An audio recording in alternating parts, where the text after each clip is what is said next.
You are watching the Voice of Change channel, touching lives through music and message.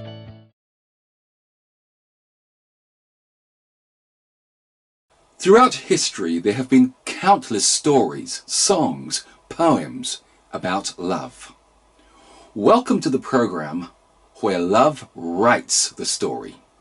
Welcome to Love Without End.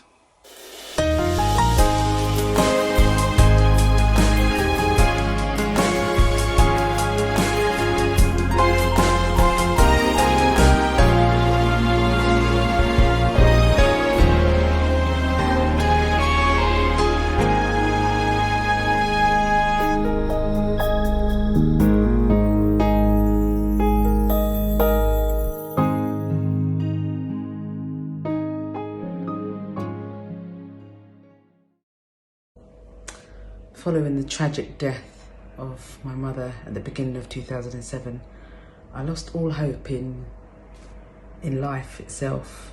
I left the church. 2 years later, I was sitting at my desk at work and a choir member sent me the lyrics to this new song they were doing. He Still Loves You was the title. And I read it reluctantly and I got to the part that said, "Wherever you are, whatever you've done, don't be afraid to come. He still loves you.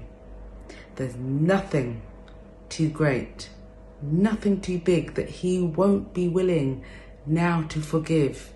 He still loves you." Instantly, that hit me and I came back. My choir family welcomed me back with open arms.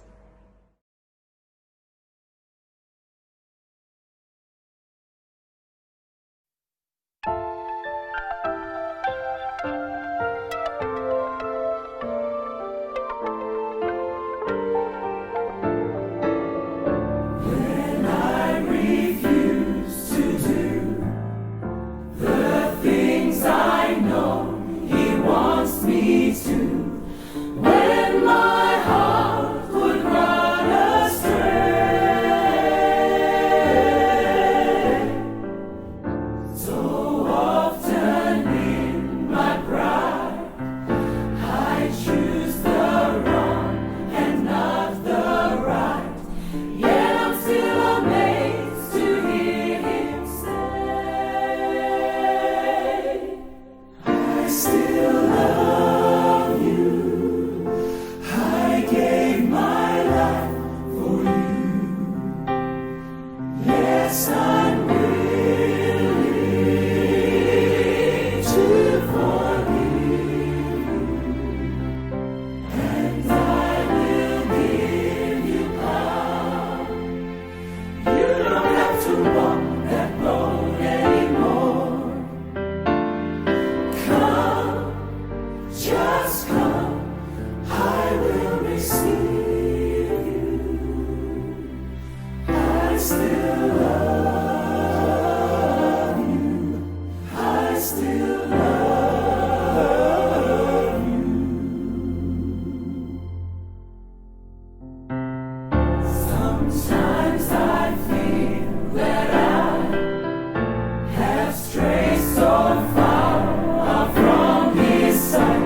He still loves you. Before we can move forward in our journey that we call a relationship with God, we need to be absolutely confident in our current interaction and status with God.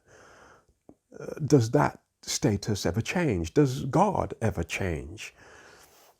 We live in a relational world, a social world that is sometimes based on a tit-for-tat principle where one action initiates another action or response. You hurt me, I'll hurt you. You love me, I'll love you. This is the way that we as human beings sometimes see love. We withdraw love and apply love as we think that it's deserved. And some people teach that this is exactly how God operates. They represent him as a vengeful God who is constantly seeking to punish and destroy. The popular idea of karma circulates this ideology that what goes around comes around. And when you do something wrong, either you or your family or those close to you will suffer. All of this yin and yang stuff is circulated as a characteristic of God. God will make you pay for what you do wrong in some form or fashion. This is how Richard Dawkins, the famous scientist, evangelist, who hates God or the idea of God, portrays the God of the Old Testament like this. He says, the God of the Old Testament is arguably the most unpleasant character in all fiction. Jealous and proud of it, petty and unjust, unforgiving. He's a control freak, a vindictive, bloodthirsty ethnic cleanser, a misogynistic, homophobic racist, an infanticidal, genocidal, filicidal, pestilential, megalomaniac, sadomasochist, capriciously malevolent bully. And let me tell you right now that this verbal character of God is, in my opinion, a lie. And I don't believe this small g God, or in this small g God that Richard Dawkins describes either. However, many people who have never read the Word of God for themselves or developed a relationship with Him actually believe this. But the irony is that this is what they believe about a God that they claim they don't believe in. The truth is that in John 3:16-17, God said that He so loved the world that He gave His only Son, so that whosoever believes in Him should not perish but have everlasting life. It goes on to say that Jesus, the Messiah, Yeshua, and that name actually means God our salvation, has no intention of condemning you or me. His sole purpose is to save us. The Bible tells us the story in the book of John chapter 8, of a woman who some men claimed was actually caught in the act of adultery. Yes, having a sexual relationship with someone that was not her husband. They claimed that this act was punishable by death according to the God of the Old Testament, according to His law. Rather than contest the law, Jesus agreed with them, even though they couldn't find the other person who would have participated in this heinous act. Jesus agreed that she should be stoned. And as they gathered to deliver the punishment of stoning to death, according to the verdict, Jesus presented the truth of the matter. He simply said, there is one condition. He said, the person who has never sinned or has no sin should throw the first stone. And one by one, they dropped their stones of choice and simply walked away. And this was based upon this condition. And that condition was that Jesus was the only one qualified to throw the first stone, for He lived a life without sin. When they all dropped their stones and left, having no argument, Jesus asked the woman, where are your accusers? And she could see none. Then Jesus said, neither do I accuse you. Go and sin no more. Now, firstly, Jesus gave her a command that is power in itself. He gave her the power to live a life free from sin. That's grace. So that's her future taken care of. And secondly, He knew that in just a few days, He, the Son of God, would take upon Himself all of her sins at the crucifixion. Paul puts it this way in Romans 8:38-39. For I am persuaded that neither death, nor life, nor angels, nor principalities, nor powers, nor things present, nor things to come, nor height, nor depth, nor any other creature shall be able to separate us from the love of God, which is in Christ Jesus our Lord. Don't let anyone convince you that there is anything that you have done that can ever separate you from the love of God. He still loves you. He gave His life for you, and He's willing to forgive you.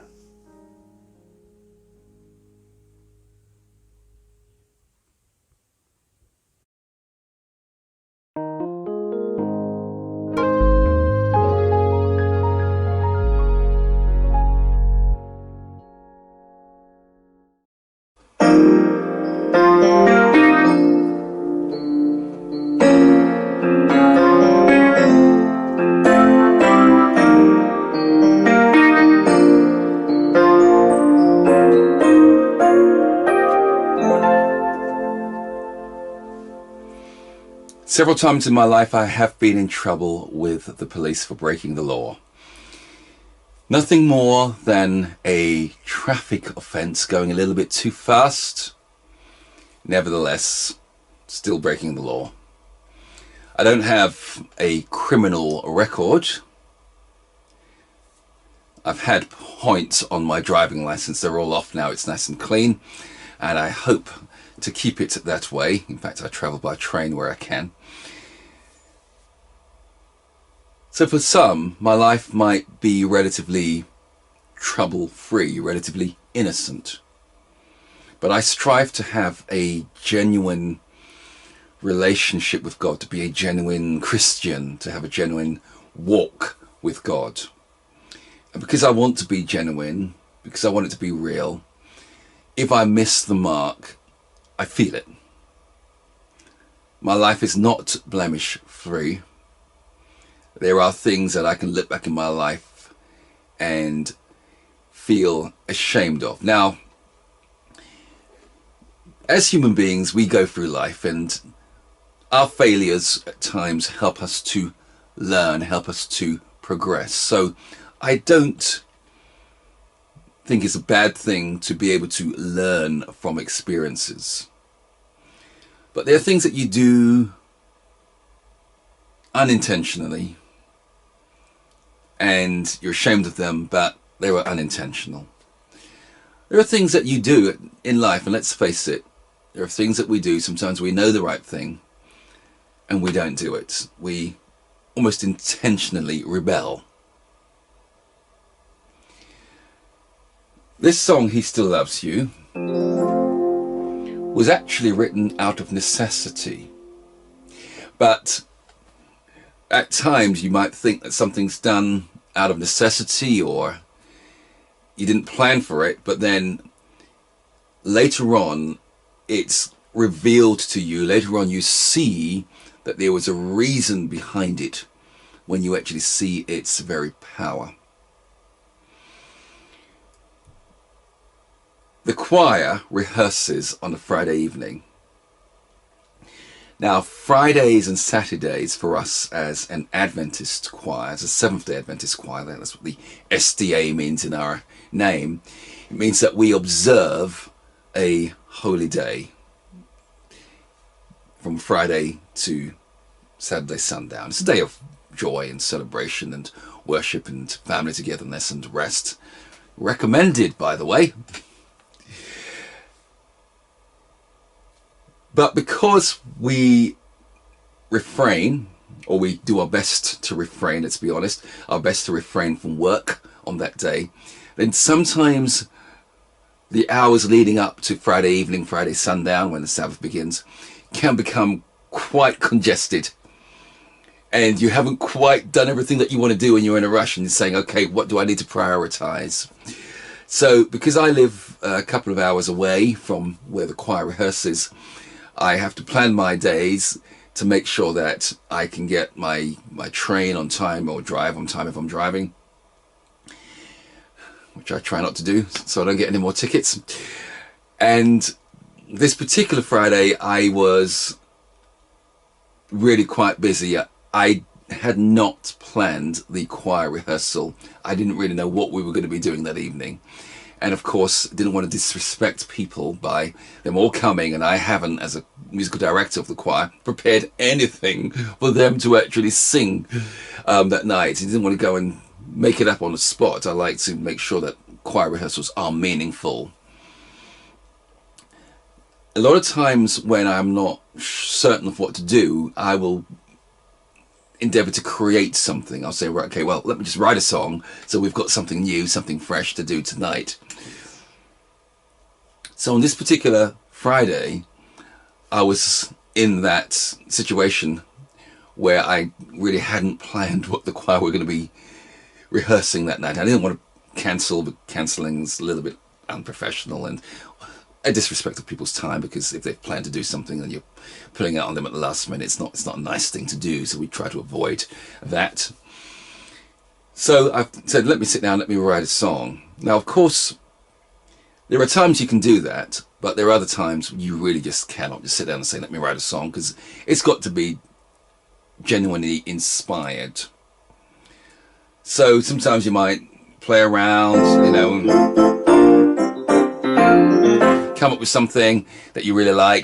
10 minutes later, you don't really like it that much anymore, and you abandon the idea.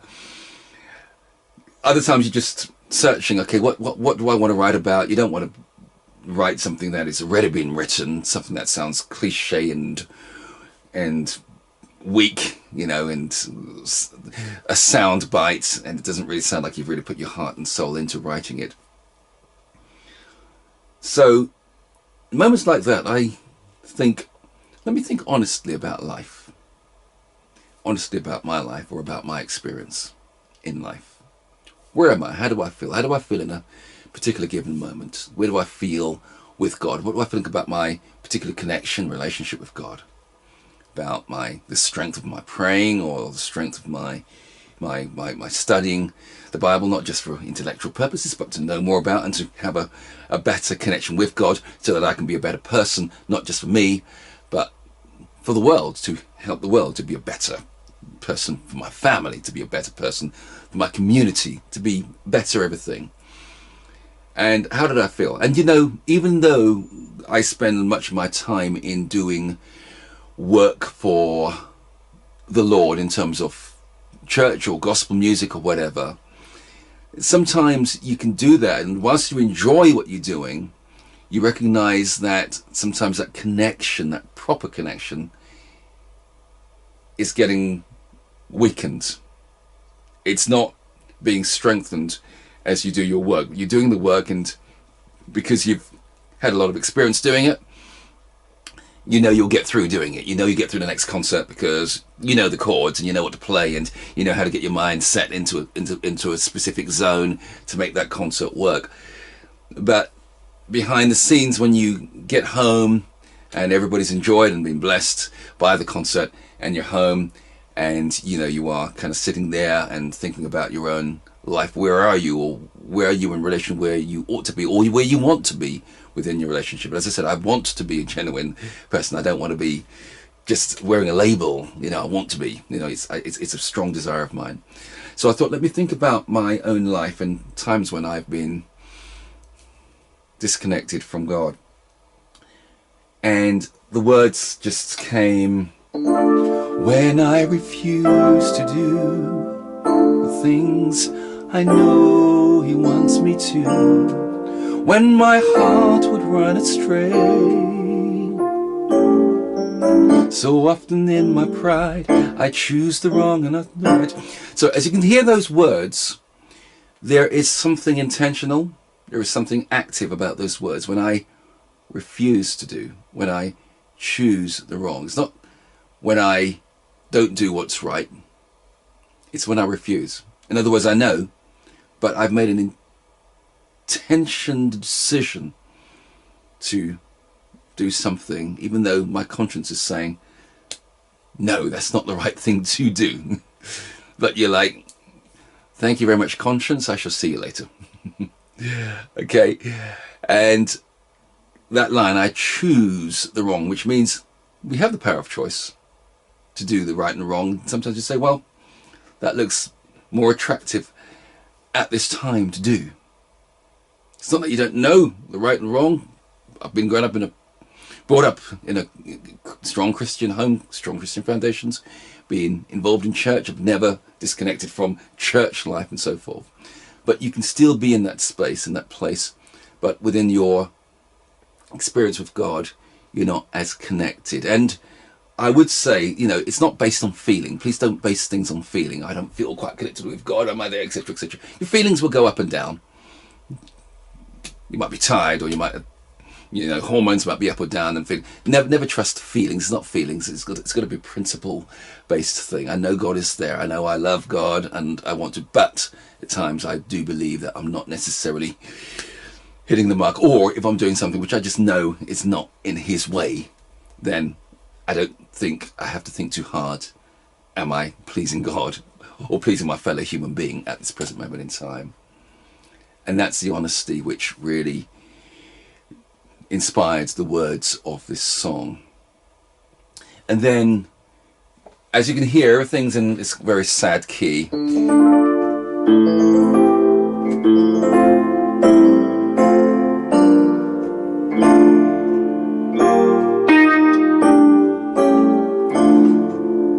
So that's the situation we find ourselves in.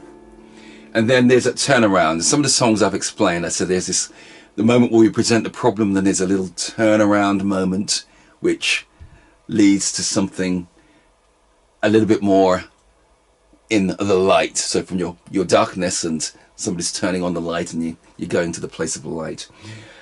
So at the end of these verses, yet I'm still amazed to hear him say. This was the very first song of the Love Without End project, and I think this probably inspired this whole idea of love without end. The fact that God's love, remember I've been talking a lot about God's love running after you and pursuing you, and when you're trying to run away and say, get away, that love is pursuing you and going into every little corner. When you're hiding behind a rock, it goes into that rock, it finds you wherever you are, reaches high, reaches low, reaches to the left, to the right, reaches out, reaches deep down, really just to pursue you. And so this line, yet I'm amazed to hear God say. In other words, when I reflect upon basically what I've been and how God should be saying, you know what, see you later, how it amazes me when God can say, I still love you. And that's why there's this change of mood. I still love you, I gave my life for you. All right, and then I'm willing to forgive you. Now, this next line that we sing, I will give you power, you don't have to walk that road anymore, is a key line in this song. It's a key line because there is a danger that one can think, well, I can go astray, I can run astray, and then God will just say, hey, forgive you, that's all okay. Great. Go ahead and run astray again. But God doesn't work like that. He doesn't just say, right, let you off the hook. God's love, his grace, is more powerful than that. His grace, and the Bible describes it as this, it leads you to repentance. It leads you to a change of mind. So God said, look, you messed up. I still love you, but guess what? I'm going to be with you. And I can give you the power that you actually don't have to walk that road anymore. Because walking that road might seem nice at the time, but actually it's a road leading to destruction. So you don't have to go that way. So in other words, if you think that your life is at the point where God is saying, I'll be with you. I'll give you the power. Okay, don't worry. I'll give you the power. Give you power, you don't have to walk the road anymore. That's an invitation. Come, just come, I will receive you. And then the end of these use some of the chord sequences. There's certain chord sequences which I call comfort chords.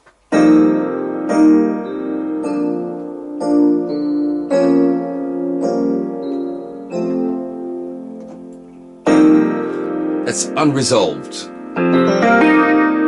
But then there's more resolution there, and it's a bit more sad, but then resolves itself. So this is like God pleading with you, God pouring out his heart and also comforting you.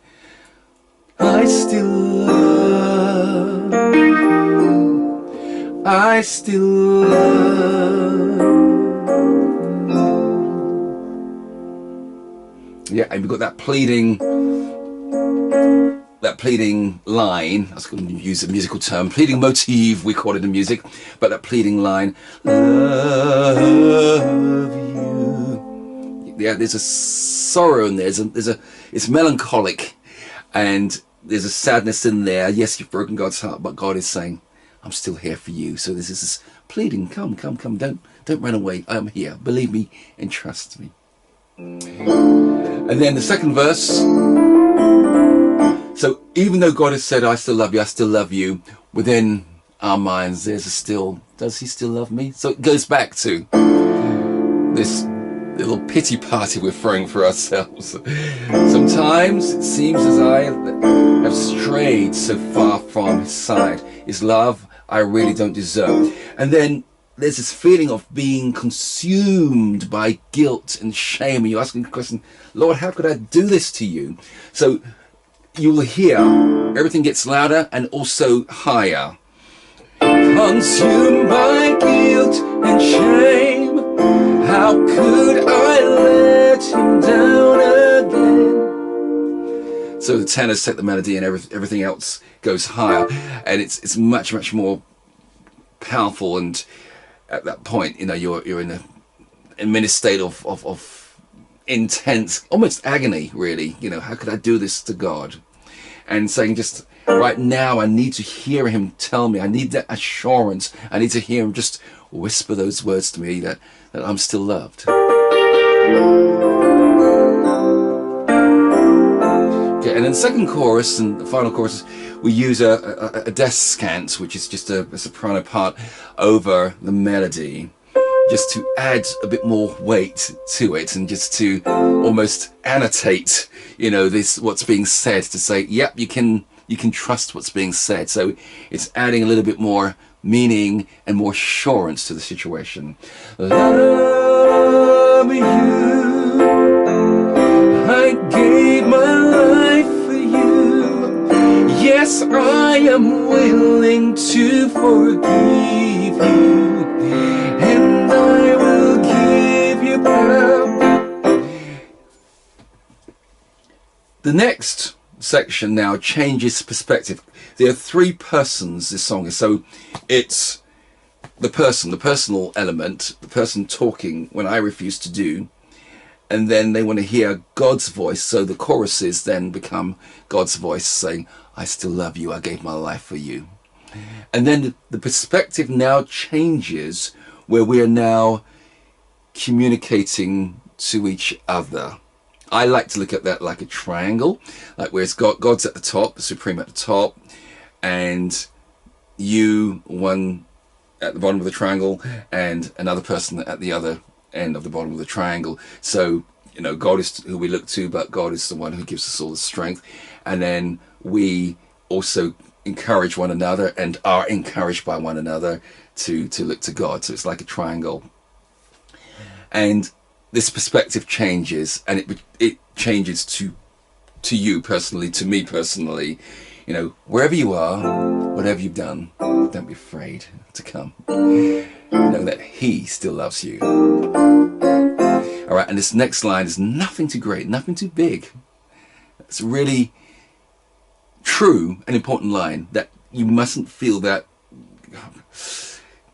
God would forgive you for breaking a traffic light or something like that, and okay, it's still 10 pence out of somebody's savings or something like that, or 10 cents, or whichever part of the world you're watching from, but you don't know what I've done. You don't know the extent of what I've done. I can't even talk about it.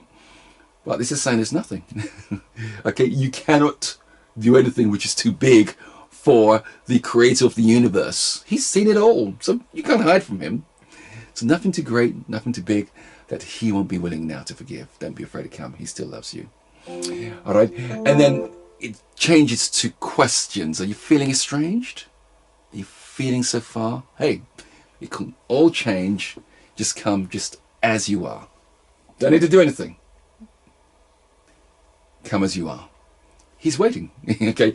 And this line, we say it twice just to emphasize. He's waiting. He's waiting. Yes, he's waiting. And then the whole thing. So we have this kind of intimate moment where we're speaking to you one-to-one, personal, and then just saying, come on. And then the whole song begins to open out to say that this love is real. It's for you. Okay. And at the end,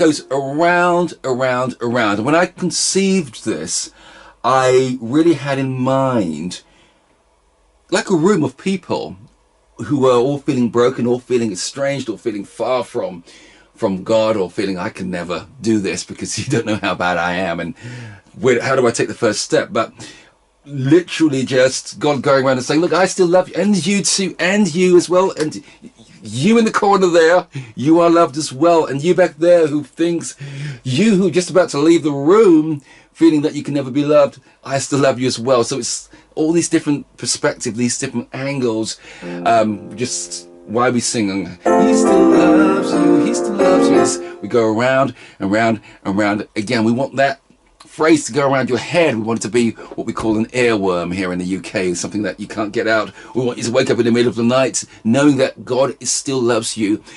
This is drama as well. It is real drama, because this again, we always talk about God seeking you. It keeps going around the corner. You're hiding. He's looking for you. You're running up a hill. He's running up that hill after you. You're running down the hill. He's running down after you. You're turning a corner. He's turning that corner. So that's what this whole section is. And then it's almost like in the end, God kind of finds you and just puts his arms around you.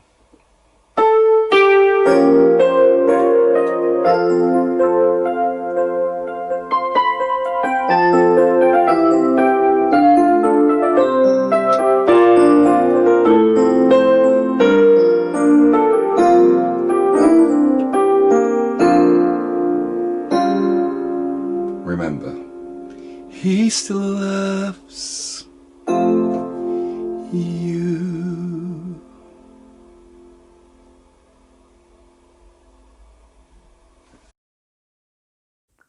Don't let anyone convince you that there is anything that you have done that can ever separate you from the love of God.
Right now I need to be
too big that he won't be willing now to forgive.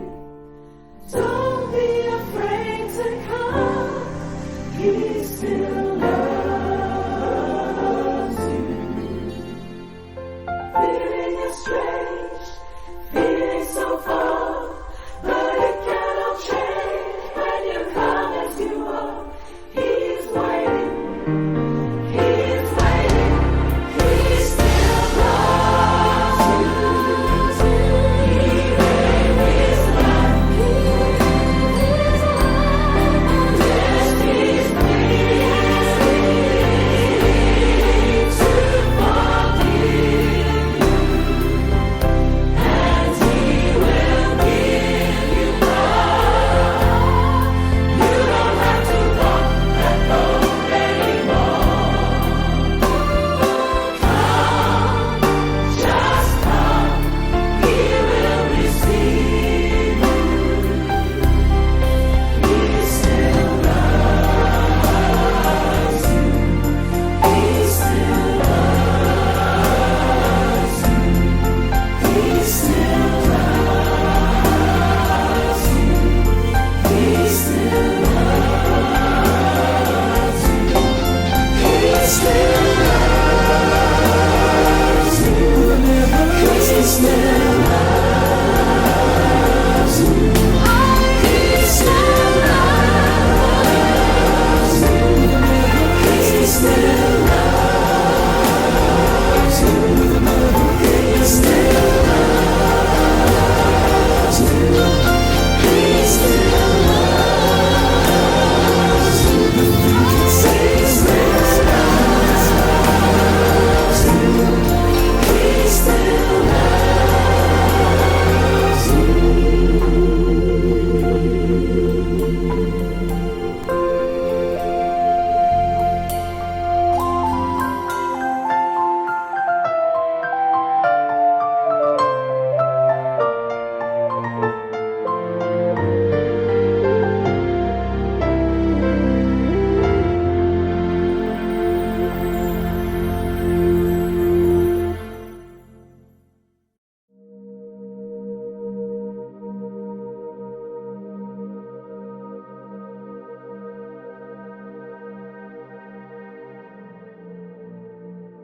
Please join us again. And to find out how to get the recording of all of the songs in this series, visit croydonseagospelchoir.co.uk.